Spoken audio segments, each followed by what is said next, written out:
इस देश के लोगों को अपना गुलाम बनाया। आप उसके नाम को लेकर के अभी भी जिंदा हो। उनको ये नहीं पता कि बाबरी मस्जिद से पहले वहाँ पे क्या था। अरे बेवकूफो, यदि तुम्हारे अंदर शर्म होती, तुम्हारी अंतर आत्मा कहती ना, तो तुम स्वयं उस जगह को अपने हिंदू भाइयों को दे चुके होते। कहते तो भाईचारा भाईचारा, लेकिन भाईचारा इसमें भी तो निभाओ, आगे बढ़ के 2 कदम तो आगे बढ़ो। हमारा समुदाय जाए बाहर में, हमें अपने समुदाय से कोई मतलब नहीं है। इस्लाम धर्म में उस जगह पे नमाज पढ़ना जायज नहीं। अल्लाह भी हमारा उस जगह की नमाज कबूल नहीं करता। एक सबूत निकाल के दे दो किसी का धर्म स्थल बीजेपी के राज में छीना गया हो।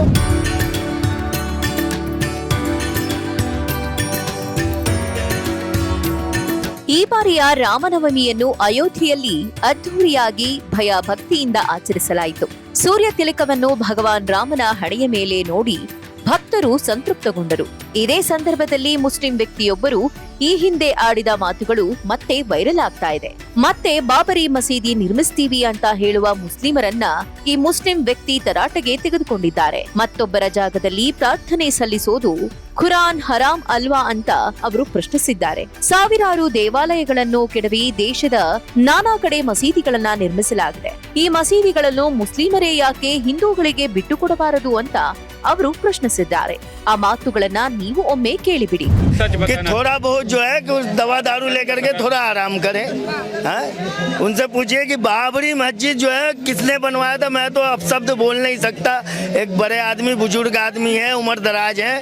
मैं तो ये कहता हूँ कि जिस बाबर ने, जो आक्रमणकारी था, जिसने इस भारत की धरती पे आक्रमण करके इस देश के लोगों को अपना गुलाम बनाया, आप उसके नाम को लेकर के अभी भी जिंदा हो कि बाबरी मस्जिद हम बनवाएंगे।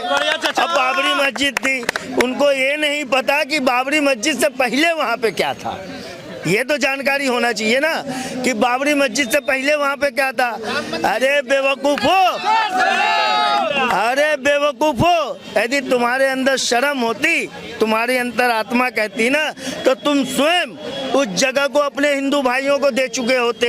अभी अयोध्या और काशी, इसमें भी अगर शर्म आ जाए ना तुम्हें, तो बिना कोर्ट कचहरी किए, बिना झगड़ा लड़ाई किए अपने आप स्वयं अपने भाइयों को सौंप दो कि ये मेरे भाई है। कहते तो भाईचारा भाईचारा, कहते तो भाईचारा भाईचारा, लेकिन भाईचारा इसमें भी तो निभाओ, आगे बढ़ के 2 कदम तो आगे बढ़ो।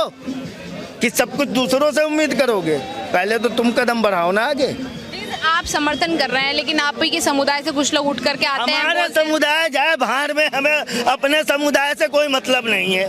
हम अकेले अपने के मालिक है कि हम अपने समुदाय के मालिक हैं? ये बताओ, या कोई मेरा मालिक है? मैं अपना स्वयं मालिक हूँ। भैया बोल रहे कि आपके खिलाफ फतवा जारी हो गया, ये सब बोलने पर तो क्या आपके खिलाफ फतवा जारी ना हो जाए? आप इतनी सारी बातें तो फतवा जारी करना है ना, तो इन लोगों को वो फतवा जारी करना चाहिए कि भारत के अंदर जिन मंदिरों को तोड़ के मस्जिद बनाई गई है, उस पर फतवा जारी करना चाहिए कि वहाँ नमाज पढ़ना नाजायज है, गलत है। वो मंदिर था, उसको तोड़ करके मस्जिद बनाई, उन मंदिरों को वापस कर दिया जाए, क्योंकि वहाँ नमाज पढ़ना हमारे धर्म में, इस्लाम धर्म में उस जगह पे नमाज पढ़ना जायज नहीं। अल्लाह भी हमारा उस जगह की नमाज कबूल नहीं करता। ये मैं बता रहा हूँ। हमें अपने समुदाय से मतलब नहीं, स्वयं अपने आप से मतलब है। मैं अपना भागीदारी हूँ, मैं क्या पाप करूँगा, क्या पुण्य करूँगा, और ईश्वर अल्लाह मेरा जो मुझे दंड देगा वो देगा, न कि मेरा समुदाय और मेरा जो कि जात पात है, मेरा रिश्तेदार, या न कि यहाँ बैठे हुए जनता। सर, आप लगातार समर्थन कर रहे हैं, लेकिन बोल रहे हैं कि बीजेपी राज में जो है हमसे हमारे धार्मिक स्थल छीने जा रहे हैं, लगातार जमीन से। किसने कह दिया? ये किसने कह दिया बीजेपी राज में? बीजेपी राज में कौन सा, किसका धर्म स्थल किसने छीन लिया? हमें बताओ ना, हमें कोई एक गवाही निकाल करके दे दो, एक सबूत निकाल के दे दो किसी का धर्म स्थल बीजेपी के राज में छीना गया हो।